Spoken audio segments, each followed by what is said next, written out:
আমি সকলের সাথে বন্ধুত্ব করতে চাই, ইসলামের বাণী শোনাতে চাই।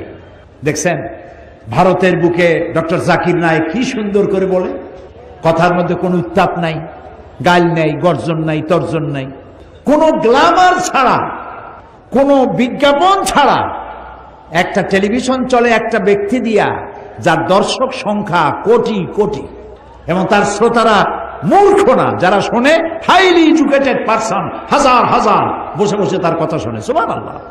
তার কথা মনে উঠলেই আমার দোয়া আসে শুধু। আমার কাছে মনে হয় মুসলিম মিল্লাতের জন্য আল্লাহর এক নিয়ামত। আল্লাহ জাকির নায়েকের হায়াত দারাজ করে দাও, তার স্মৃতি শক্তি আরো বাড়ায় নাও।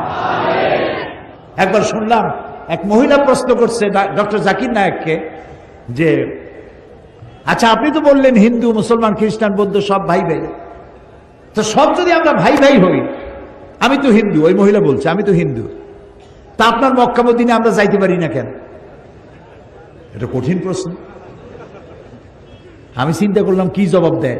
আমার কাছেও জবাব আছে, কিন্তু উনি কি বলেন সেটা শোনা দরকার। উনি জবাব দিলেন, বোন আপনার বাড়ি কই? কই তো ইন্ডিয়ায়। জন্মস্থান কোথায়? এখানে। আমার জন্মস্থানও এখানে। আচ্ছা বোন আপনি কি জানেন যে ইন্ডিয়ায় এমন এমন এমন জায়গা আছে যেখানে এখানে জন্মগ্রহণ করার পরেও সে জায়গায় আপনি আর আমি যাইতে পারি না, এরকম জায়গার নাম জানেন? কোন এরকম জায়গা থাকবে কেন? আমি ইন্ডিয়া জন্মগ্রহণ করছি, সব জায়গায় যাইতে পারি। উনি বললেন মোটেই না, এখানে এমন এমন জায়গা আছে যেখানে আপনি আমি প্রবেশ করতে পারবো না, তার নাম ক্যান্টনমেন্ট। ক্যান্টনমেন্টে আপনিও ঢুকতে পারবেন না, আমিও ঢুকতে পারবো না। ক্যান্টনমেন্টে ঢুকবে যারা নিরাপত্তার দায়িত্বে, দেশ রক্ষার দায়িত্বে যারা আছে, যে কোনো মুহূর্তে ডাক দিয়ে পড়ে জান দেওয়ার জন্য, রক্ত দেওয়ার জন্য, জীবন দেওয়ার জন্য ঝাঁপায় পড়বে, সেসব সেনাবাহিনীর জন্যই ক্যান্টনমেন্ট তৈরি করা হয়। ওখানে আপনি আর আমি যাইতে পারবো না। ইসলামেরও একটা ক্যান্টনমেন্ট আছে, সেটার নাম মক্কার মদিনা। ওইখানে ওই সব লোকেরাই যেতে পারে যারা আল্লাহর জন্য জান দিতে পারে, মাল দিতে পারে, রক্ত দিতে পারে।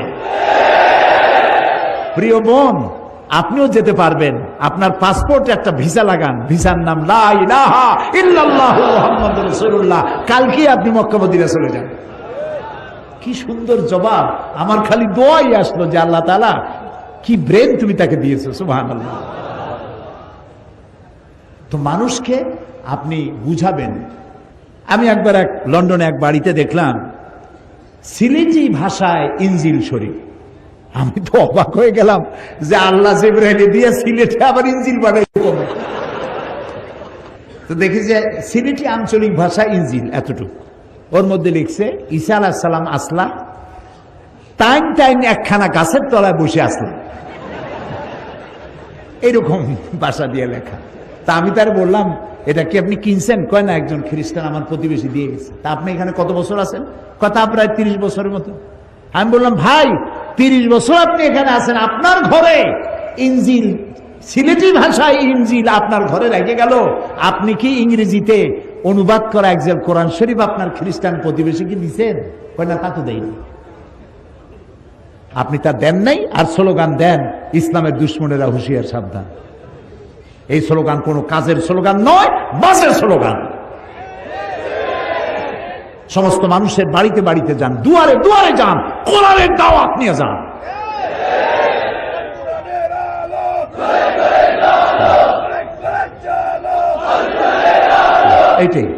এইটাই স্লোগান।